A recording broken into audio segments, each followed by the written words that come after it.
Primero, que tenga un feliz año, un año glorioso, lleno de salud, felicidad, amor, pero sobre todo éxito y prosperidad. Doctor, ¿cómo le va? Buenas tardes.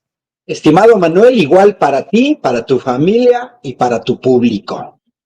Es más, para todo México, que nos vaya bien, incluidos los panistas, estos que sacan fake news. También Y a ellos ya les ha ido mejor. les ha ido mejor, sí, ¿verdad?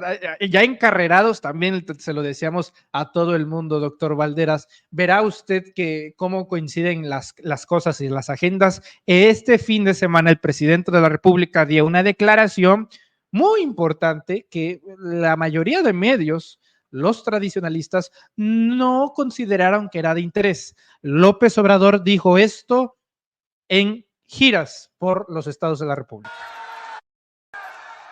Vamos a revisar la contrarreforma laboral de Zedillo, la de las pensiones. Y vamos a hacer una propuesta, porque es completamente inhumano, injusto, que un trabajador después de 30 años de estar laborando, cuando termina ni siquiera recibe, porque así está esa reforma, su salario cuando estaba en activo, sino la mitad, si le va bien. Si le va bien, dice el presidente López Obrador. Doctor Valderas, empezó a circular esta declaración en redes sociales y ya sabe cómo son los economistas, muchos de ellos analistas diciendo, no, porque si hacen eso, no habrá dinero suficiente, vamos a quebrar, no hay utilidad, no se puede hacer, es populismo, quiere quedar bien con la clase y la base obrera, trabajadora. Doctor Valderas, preguntarle esto que dice el presidente López Obrador y sobre todo el historial, porque eso no lo tenemos claro las nuevas generaciones sobre la reforma que hizo Ernesto Zedillo a las pensiones. Tal vez sería apropiado iniciar por ahí. ¿Qué sucedió, doctor Valderas? Mira, estamos en pleno neoliberalismo, Manuel. Hay que tomar en cuenta que yo fui secretario general del Sindicato de Académicos de la Universidad Autónoma de Querétaro durante 4 años. Me tocó con mano lidiar con los sistemas de pensiones y jubilaciones. Hay que señalar que Zedillo, al igual que Salinas y con Miguel de la Madrid y con Fox y con Felipe Calderón y con Enrique Peña Nieto, pues es gente que trajo a México a imponer el neoliberalismo. Uno de los aspectos, Manuel, en el caso de las pensiones, es que los neoliberales tratan para los demás un monto reducido de la pensión, montos que a veces ni siquiera pueden sobrevivir. Y no necesariamente tiene que ser eh, montos, digamos, en las universidades autónomas. Por ejemplo, no sé si tú sabías, pero en el caso de la UNAM, hay gente que va a dar clases incluso con tanque de oxígeno, que van a dar clases con andaderas, que los llevan a clases sus nietos, que van en silla de ruedas y no se jubilan. Y la razón por la que no se jubilan, Manuel, es por el monto de la jubilación. En el caso de la UNAM y en el caso de todos los empleados federales, yo soy empleado federal, porque soy profesor del Instituto Tecnológico de Querétaro, pertenezco al TECNM, y al igual que en la UNAM, nosotros nos jubilamos con la ley del ISSSTE. Esa ley del ISSSTE viene de 1997, estamos hablando de Zedillo. En esa reforma que hace Zedillo, que afecta a los empleados federales, bueno, pues una de las cuestiones que se mantienen ominosas es un monto de pensión que no te permite vivir de manera digna. ¿Cuál es la consecuencia de eso? Pues que sigues trabajando. Y dos cosas, a medida que pasa la edad, y esa es la curva de la vida, ya no tienes ni la misma energía, ni la salud para poder hacer un trabajo de manera digna. Segundo, un aspecto pernicioso del cual hablan poco. No hay recambio generacional. Cada plaza ocupada en el gobierno federal por una persona de más de 80 años, 75, etcétera, que no se jubila por el monto reducido de jubilación, no va a dejar el trabajo para un joven. Entonces, esa es una cosa que hay que ver de los neoliberales. ¿Qué hizo Zedillo? Pues mantener las pensiones bajas en un monto que no te permite sobrevivir, al mismo tiempo que, ojo Manuel, ojo, gente como José Ángel Gurría, encargado del programa del frente, que ya no sé ni cómo se llama, antes se llamaba Frente Amplio por México, el equipo de Xóchitl Gálvez, panistas, priistas y perredistas. El encargado es José Ángel Gurría. Aquí está la gran hipocresía.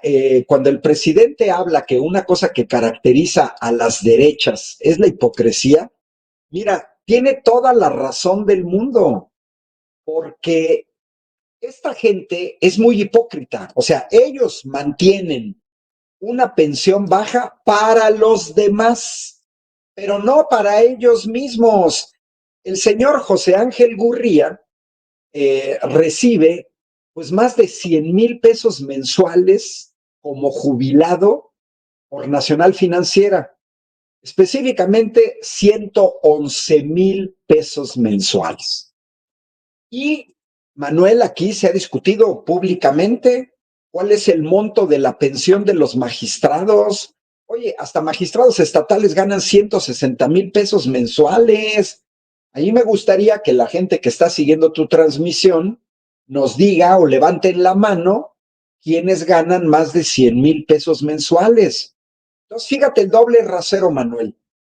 Nosotros, los expresidentes, los ministros de la Corte, los magistrados, diputados, senadores, José Ángel Gurría y compañía, todos esos pensiones millonarias. Y para el vulgo, para la masa, pensiones que no te permiten sobrevivir en la tercera edad, que es cuando más necesitas para salud. Bueno, mira, dice por ejemplo Ana González que ella está desempleada y los sueldos que encuentran en su gran mayoría son de 12,000 pesos mensuales, sí, salarios y pensiones. Ese es el primer aspecto, Manuel, relevante en una pensión. ¿Cuál es el monto? Mira, en Noruega y en Europa, en el estado de bienestar que nace después de la Segunda Guerra Mundial y que han ido perdiendo, que han ido perdiendo por el neoliberalismo, bueno, son famosísimos en Europa los mileuristas, gente que recibe 1,000 euros de pensión, 20,000 pesos mensuales. Bueno, pero con una diferencia enorme, ¿eh? En Europa tú tienes derecho a un sistema de salud gratuito, universal, semi-gratuito, casi gratuito, pero es gratuito. Yo trabajé allá y yo conozco ese sistema, lo usé, el sistema de salud italiano, que no era el gran, todavía arriba del italiano está el alemán, el francés, incluso el español. Pero bueno, si tú estás en la tercera edad con un monto bajo de pensión, pero no tienes que afrontar gastos médicos privados, bueno, eso explica por qué puedes tener un monto menor. Esa es la primera cosa. La segunda, Manuel, con la ley del ISSSTE, impulsada por Ernesto Zedillo, lo que hacen es aumentar la edad de jubilación. Que esa es otra cuestión de los neoliberales. No, es que te jubilas muy joven, pero vamos al doble rasero porque eso se lo aplican a los demás. Hay que recordar que José Ángel Gurría fue el mero de la OCDE. Y ese tipejo, que hoy está con Xóchitl Gálvez, se jubiló cuando tenía 43 años de edad. A mí me gustaría saber de los que están viendo aquí, quien se jubila, mira, me da risa lo que dice Solveig-Dam, dice no tiene seguro, no tiene ISSSTE, ni nada. Le queda vender gelatinas, ¿sí? Porque esa es la fábula. Ahí está el otro gran daño, Manuel. Si tú aumentas la edad de jubilación, aumentas automáticamente el número de días trabajados. La ley del ISSSTE buscó las dos cosas. Te aumento la edad para poderte jubilar, pero también te aumento los años por trabajar. Entonces, vamos a suponer casos de gente que comenzó muy joven en el sector federal. Hay gente con estudios universitarios que comienzan a trabajar en el sector federal a 20 años de edad. Y bueno, pues si empezaste a 20 años de edad en un trabajo, y ahora, para no hablar de los que no tienen un trabajo formal, porque hay gente como mamá que empezó a trabajar a los 7 años de edad. Y hay mucha gente que empieza a trabajar a los 10 años de edad, Manuel, a los 12. Entonces, una cosa es que te incorpores al mundo laboral a los 25, 30 años, y otra cosa muy distinta es que ya vengas trabajando desde los 20, 21 años de edad, ¿no? Yo, por ejemplo, me incorporé a los 21 años de edad al mundo laboral, y entonces tú puedes tener 30, 40 años de trabajo, vamos a suponer 40, pero empezaste a trabajar a los 25, a los 65 años de edad, ya te podrías jubilar con 40 años de trabajo. Pero lo que modificaron en la ley del ISSSTE es que elevaron. Y entonces tú podrías cumplir el requisito de cumplo el número determinado de años de trabajo, pero no tengo la edad. Entonces tengo que seguir trabajando. O tengo la edad, pero no cumplo los años de trabajo. Pues entonces tengo que seguir trabajando. Y si a eso lo juntas con el monto reducido, mira, hay profesores de la UNAM que te pueden ganar 80,000 pesos mensuales. Si se jubilaran hoy en día con la ley del ISSSTE, está topado a 20 salarios mínimos, pero ya pasado a UMAS o a UDIs, ya no sé ni cómo le llaman, esas cosas que se inventaron los neoliberales. La cosa está que pasarías de ganar 80,000 mensuales a 20,000 mensuales. No, pues no te jubilas.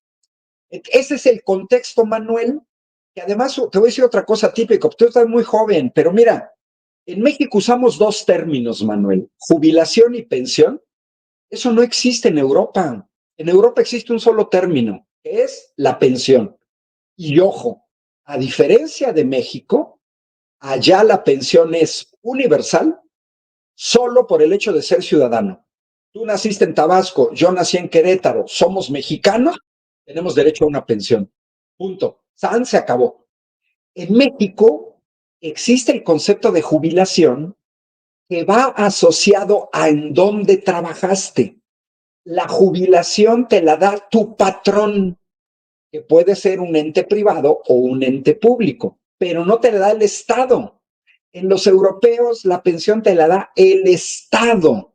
Entonces no importa si yo trabajé 5 años en Oaxaca, 3 años en Querétaro, 2 años en la Universidad Autónoma de Querétaro, 5 años vendiendo gelatinas afuera del mercado de Tepatepec porque quería hacerme rico, o puse un negocio. O sea, no importa. Tú cotizas para el Estado y las pensiones son de reparto, solidarias. Eso es lo que destruyó el neoliberalismo en México y que vamos a esperarnos a ver en qué consiste la iniciativa del presidente, pero los neoliberales, esos son los tres aspectos centrales, Manuel. Los tres aspectos centrales es el monto de las pensiones, el número de años necesarios que tienes que trabajar y la edad. Hay casos extraordinarios por la salud. Tú no podrías obligar a una gente con cáncer o a una gente que quedó lisiada en un accidente que vaya a trabajar, ¿no? Eso es totalmente inhumano. Pero para los neoliberales, no. Eso sí, ellos sí. Gurría, oye, Gurría, ¿cómo es posible que Gurría se jubiló a los 43 años? Mira, ahorita estoy viendo su currículum, Fíjate, él se jubiló de Nacional Financiera. ¿Sabes cuántos años trabajó en Nacional Financiera? Dos. O sea, estos tipejos, por 2 años de trabajo, se jubilan. ¿Cuánto trabaja un ministro de la Suprema Corte de Justicia de la Nación como, como integrante de la Suprema Corte? 15 años y se jubilan. Un expresidente, Peña Nieto y compañía, ¿cuánto trabajaron como eso? 6 años. Entonces, fíjate qué nivel. 15 años de trabajo, pensión. 2 años de trabajo como Gurría, pensión. 15 años de trabajo, pensión. 6 años de trabajo, pensión. O sea, ellos sí, ellos deberían de predicar con el ejemplo. Me parece que lo que anunció el presidente es una de las medidas esenciales de justicia social, de las medidas que se tienen que revertir. Porque, Manuel, todos, absolutamente todos, pagamos impuestos desde que con tu dinero compras cualquier producto, tú ya estás pagando el IVA. Y si tienes un automóvil, pagas impuestos. Y si tienes una vivienda, pagas el predial. Y si eres un empleado dependiente, ya Hacienda te quita el monto de lo que tienes que pagar de impuestos. Todos pagamos impuestos. Bueno, parte de eso se va a obra pública, a salud, a educación y a las pensiones. No es dinero que se regala. Curiosamente, los neoliberales dicen, ay, es dinero que se, o lo que me dijiste. Esos economistas, qué curiosos. ¿Y por qué no dicen que son inhumanas, ilegales, ilegítimas las pensiones de la Suprema Corte de Justicia de la Nación? Oye, Noruega tiene el mejor sistema de pensiones del mundo, totalmente viable económicamente, por una razón muy sencilla: el manejo honesto de los ingresos de su sector energético, que fundamentalmente son hidrocarburos, petróleo y gas. Durante mucho tiempo, Noruega destinó el 5% de sus ingresos petroleros directamente a su fondo de pensiones universal. Así que no nos vengan estos economistas chafas, que a lo mejor son los mismos que dijeron que ganando Andrés Manuel, el peso se iba a ir a 25 por dólar. No, pues si son esos mismos economistas, Manuel, pues no hay que hacerles caso. Pues resulta que Ha de ser el economista Chumel Torres, Loret de Mola Obroso. los mismos que dijeron que iba a estar a 30 pesos el dólar. Ok, con todo esto que nos cuenta, doctor, preguntarle, ¿es viable entonces que México adopte esta propuesta del presidente? Y segunda pregunta, ¿hay condiciones? Vamos a ponerle rostro y apellido. Carlos Slim. Carlos Slim, en la inauguración del aeropuerto de Tulum, cuando le preguntaron sobre las 40 horas laborales, él dijo que estaba en contra, pero incluso también dijo que había que aumentar la edad de la gente para jubilarse mínimo a los 70 años de edad. Curioso, porque en varias partes de la República Mexicana también está al filo de la navaja esa edad que dice Slim, que propone Slim para que sea la edad de la jubilación. Porque entre otras cosas, doctor, también es el límite de vida, la expectativa de vida que tiene en gran parte la ciudadanía, ¿no? Entonces, ¿se podrá convencer incluso a los empresarios en el escenario donde el presidente López Obrador envíe la iniciativa y los diputados federales de oposición, porque me imagino que se necesitará reformar algunas cosas PRI, PAN y PRD, doctor? ¿Se podrá convencer a los empresarios? Los empresarios podrán decir, sí, bienvenido a este nuevo sistema. ¿Hay condiciones y habrá voluntad, doctor? A ver, mira, Manuel, Andrés Manuel ya exhibió una cosa muy válida. ¿Cómo se financian los programas de adultos mayores, las becas a jóvenes, las becas a personas con algún tipo de discapacidad, jóvenes construyendo el futuro? Con un manejo honesto de los recursos. Oye, Manuel, si en la época de Peña Nieto, de Felipe Calderón, el orden de evasión fiscal de los grandes empresarios iba del orden de 220 mil millones de pesos al año. Y si teníamos que importar gasolina de los Estados Unidos por orden de 600 mil millones al año, y si tenemos que pagar 750 mil pesos al año de intereses por la deuda externa, pues es evidente que ningún dinero te va a alcanzar. Lo que nos tendríamos que preguntar, Manuel, es ¿por qué otros países sí pueden? O sea, ¿por qué Alemania sí puede? ¿Por qué Francia sí puede? ¿Por qué el Reino Unido sí puede? ¿Por qué España sí puede? ¿Por qué Italia puede? ¿Por qué Holanda puede? ¿Por qué puede Noruega? ¿Por qué puede Finlandia? O sea, ¿por qué ellos pueden y nosotros no? O sea, ¿dónde? A ver, ¿dónde? Que nos expliquen. Pues, repito, las pensiones no es dinero regalado. Desde que todos nos incorporamos al mundo del trabajo, todos estamos pagando impuestos, Manuel. Todos. Oye, si yo durante 40 años pagué impuestos, ese dinero bien administrado y de manera honesta, bien invertido, ¿qué hace Noruega con su fondo de pensiones? Lo invierte. O sea, no es dinero que esté ocioso, pero ese dinero ¿de dónde salió? De la gente y de la riqueza de la gente. Por ejemplo, de la riqueza petrolera. Ahora, las propuestas de Carlos Slim. Mira, pues será ingeniero, pero le fallan también los números.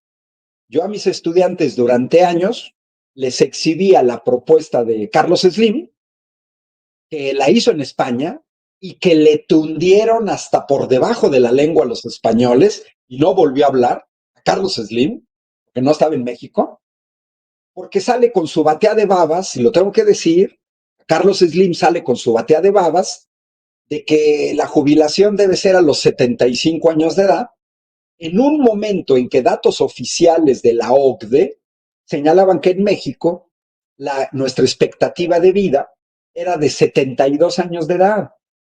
Entonces digo, a ver, ¿qué Carlos Slim no conoce su país? ¿No conoce indicadores de la OCDE? ¿No conoce el concepto de expectativa de vida?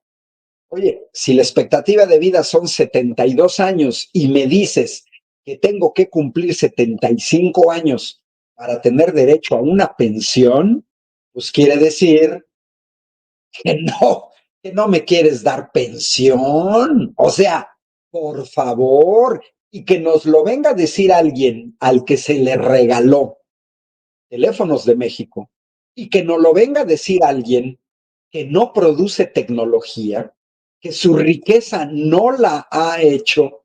¿Por qué no tenemos un celular mexicano marca Telcel o marca Telmex o marca Slim, estimado Manuel?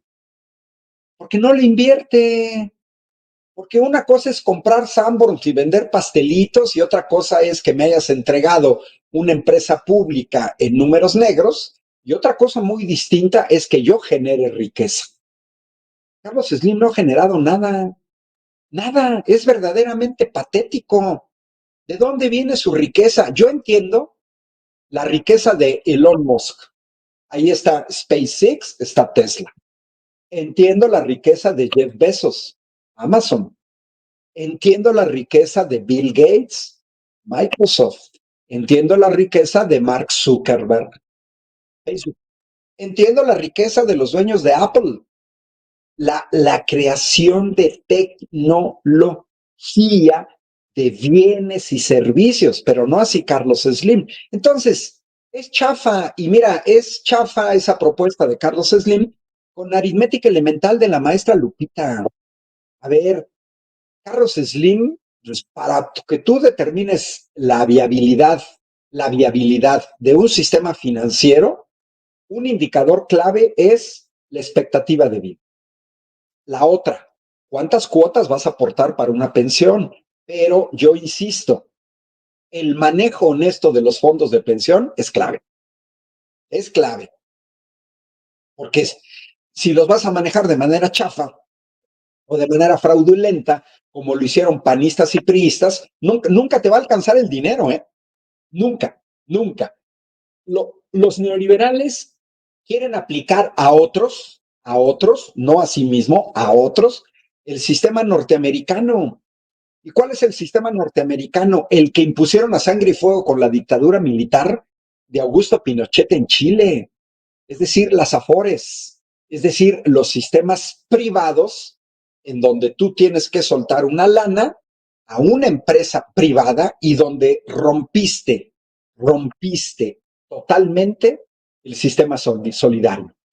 Hasta antes de Ernesto Zedillo, que sirve a intereses extranjeros, los trabajadores nos podíamos jubilar a los 65 años de edad con el 100% del salario promedio, que lógicamente se va disminuyendo, Manuel, por la inflación. Pero bueno, dices, a ver, ¿cuál era mi último salario? Promedio, porque si no, a ver, me voy a jubilar y me aumentan el salario 5 veces, no, el promedio en los últimos 5 años. Bueno, esa es tu pensión y se va a ir reduciendo de manera gradual. No sería tan grave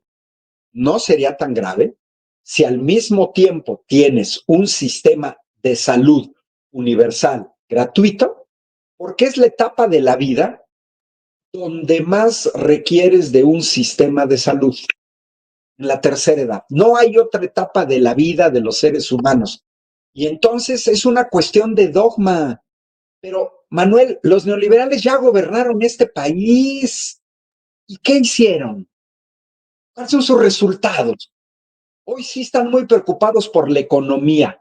Pues que esos economistas chafas nos digan en qué se gastaron Fox, Calderón y Peña Nieto 6 billones de pesos de ganancias por vender petróleo en el exterior. Si son tan chidos como economistas, que nos digan en qué se gastaron el dinero, ¿no? Porque son dogmas, Manuel, es un dogma. Y los dogmas es eso, los dogmas no tienen por qué tener fundamento en algo que digas tú, bueno, pues yo creo en Mahoma, bueno, pues yo creo en Mahoma, ahora yo soy anabaptista, bueno, pues yo soy testigo de Jehová y yo soy católico, yo soy protestante, bueno, pero esos son dogmas, no es una cuestión de que estos economistas, que no nos vengan con cuentos, no existe, Manuel, ni una justicia, ni una economía apolítica, no. Estos economistas siguen dogmas neoliberales. Cierro. En Europa, una de las grandes discusiones ahorita con las pensiones es que la gente, los ciudadanos europeos se preguntan ¿por qué les quieren recortar las pensiones al mismo tiempo que se incrementa el gasto militar para armar a Ucrania? Que si te das cuenta, Joe Biden, la última solicitud de dinero para Ucrania fue del orden de 106,000 millones de dólares, ¿eh? Más de 2 billones de pesos para armas, para la guerra. Híjole, Manuel, pero si pides 2 millones, 4 millones, 20 millones para las pensiones, no, eso va a poner en crisis la economía, el sistema, o como diría Fox, ya se les acabó, huevones, pues aunque si se hubiera mordido la lengua, pues ya se hubiera muerto envenenado. Doctor Valderas, antes de despedirnos, me gustaría preguntarle de manera breve, ¿por qué no se está sintiendo la famosa cuesta de enero? Pues yo no estoy viendo analistas ahí diciendo que la inflación, que íbamos a tener un nivel cercano al de Argentina. Bueno, usted lo vio, hasta se inventaron gasolinazos. Pues, ¿qué pasó? ¿Por qué de repente parece que este 2024 los mexicanos siguen con un poder adquisitivo bastante considerable? Bueno, hasta ha habido polémicas, a lo mejor usted lo ha visto, sobre el tema de Costco, de gente que estuvo comprando su rosca de Reyes, ¿no? Pues eso no parece síntoma de algún lugar que le falte dinero, doctor Valderas. Manuel, tú eres muy joven, ¿no te acuerdas? Porque todavía no te ha tocado mantener una familia o mascotas, ¿no? Pero la llamada cuesta de enero lo van a recordar la gente que tiene un poco más edad, y es muy importante que los jóvenes lo sepan, es que enero, después de la Navidad, el Año Nuevo, los Reyes Magos, las posadas, el aguinaldo, se llamaba Cuesta de Enero porque es subida. Y el significado era que enero era un mes cañón en términos de aumento generalizado de precios de todo. Alimentos, energéticos, servicios. Esa era la famosa Cuesta de Enero, que pareciera ser que era una ley de la naturaleza, pero no es así, porque eso existía cuando gobernaban el PRI y el PAN. Pero ahora que llegó el gobierno de la 4T, es hasta muy difícil que la gente entienda qué significa la Cuesta de Enero, porque el aumento que hemos visto en precios, en energéticos, etcétera, es lo que vamos viendo en términos de la inflación. Por eso es que este año, yo recuerdo muchos años, Manuel, que las portadas de los periódicos y de las revistas, la apertura en los noticieros, incluían Cuesta de Enero, Cuesta de Enero, Cuesta de Enero. Yo recuerdo que ya los papás sufrían para comprar los Reyes Magos, o sea, sí se ponía intenso. Y luego si tú tomas en cuenta que en enero se viene el pago de los prediales, que en enero es el regreso de muchos niños a las escuelas jóvenes en el nivel superior, y entonces es la compra de artículos escolares, pues esa cuesta de enero era eso, era un aumento generalizado. Acuérdate del gasolinazo. Es hasta verdaderamente ridícula la señora Xóchitl Gálvez, que se dice ingeniera, pero que copió el informe para tener el título de ingeniera, que salgan a hablar de gasolinazos cuando los gasolinazos y responsables también de la cuesta de enero era el aumento del petróleo, de las gasolinas, del gas y de la electricidad, sí o sí. Los gasolinazos eran un aumento regular en el precio de las gasolinas y del diésel todos los primeros días de mes, sí o sí, independientemente de lo que pasara afuera, independientemente de en cuánto se vendiera el precio del barril de petróleo, independientemente de cuántos barriles de petróleo fueran procesados en México, aumentaban el precio. Y la cuesta de enero era eso. En enero nos vamos a ir con la manga larga y vamos a aumentar precios aquí y acá, al fin que la gente cree que es igual que Santa Claus, la Navidad y los Reyes Magos, y entonces lo ven como natural esa cuesta de enero. Hoy el gobierno de la 4T ha desnudado que esa cuesta de enero nunca fue natural. Es el resultado de una política pública neoliberal. Y coincido con Silvestre Jiménez que debemos regresar a la ley del 73, que es cuando cambió para el Seguro Social, porque en el 73 cambió para el Seguro Social y en el 97 cambió para los empleados federales con la ley del ISSSTE. Además de que se vieron en cascada una serie de reformas en universidades autónomas promovidas por el gobierno federal para quitar derechos. En mi universidad, Manuel, para que te des una idea, quitaron el derecho de jubilación. Ya lo quitaron en 2007. O sea, muchos compañeros hoy académicos jóvenes no tienen ya derecho a jubilación. Se fueron directamente a las AFORES. Porque eso lo promovieron los gobiernos neoliberales PAN y PRI. Lo verdaderamente patético es que gente que perdió su derecho a jubilación y que va a ser una carga para los hijos en la tercera edad y changuitos para que no se enfermen y menos de cáncer, por ejemplo, votan por PAN y PRI, o sea, votan por sus verdugos. Dices, oye, no, espérate, pues si ahora me la tienes que pagar, ¿no? Muy claro. Interesante la propuesta del presidente, va a dar mucho a qué debatir y es una cuestión que yo siempre digo, Manuel, es elevar la calidad del debate porque la 4T nos está obligando a mexicanas y mexicanos a volver a hablar de los ferrocarriles y a volver a hablar de las pensiones, porque pareciera ser, no, pues ya valió, no, pues ya ya, sí, pero a ver, espérense, eso lo decidió el PAN y el PRI, que no se hagan hoy. ¿Para qué quieren regresar al gobierno? Para aplicar este tipo de medidas, deja que sean antipopulares, ¿no? Eso es lo de menos, no. Son fuertemente nocivas contra las familias mexicanas. Doctor Ángel Valderas, yo le agradezco mucho su tiempo, presencia y análisis en este espacio, su casa sin máscaras a través de la poderosa señal de los reporteros MX. Muchas gracias, ingeniero, por su apoyo, por sus comentarios, y le pido por favor que nos apoye con sus redes sociales ante cualquier actualización de opinión, al igual que Mira, de otro estilo. ahí la tienen en la pantalla. Ángel Valderas en X, en Facebook, en YouTube. Y bueno, choco contigo, pero mi espacio de los miércoles de 4 a 5 en Sin Censura, se tenía que decir y se dijo que yo conduzco. Pues básicamente es con eso. Ahí ando en esas 3 redes sociales. Muchas gracias, Manuel, por la invitación. Muy importante el tema. Sobre todo los jóvenes deberían estar muy interesados en un tema como este, muy interesados, porque cuando uno es joven, Manuel, uno cree que siempre va a estar sano. No es así. No es así. O sea, vamos siempre a una etapa de la vida que nos va a cobrar la factura.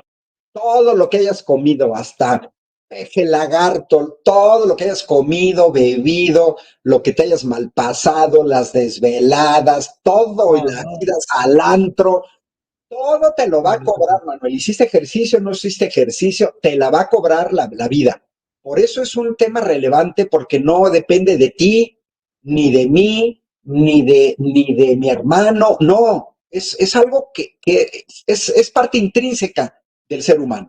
Y tienes simplemente dos grandes vías. Los Estados Unidos, donde cada quien se arregle como pueda, y el sistema de bienestar que dice, vamos a echarnos la mano entre todos.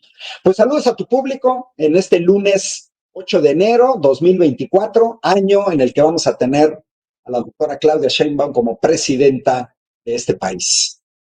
Eso es todo. Ya me puso a reflexionar seriamente, doctor, y seguramente a más de uno. Doctor, le envío un fuerte abrazo, mucho cariño, mucho amor. Cuídese mucho y estamos en contacto. Hasta luego, Manuel.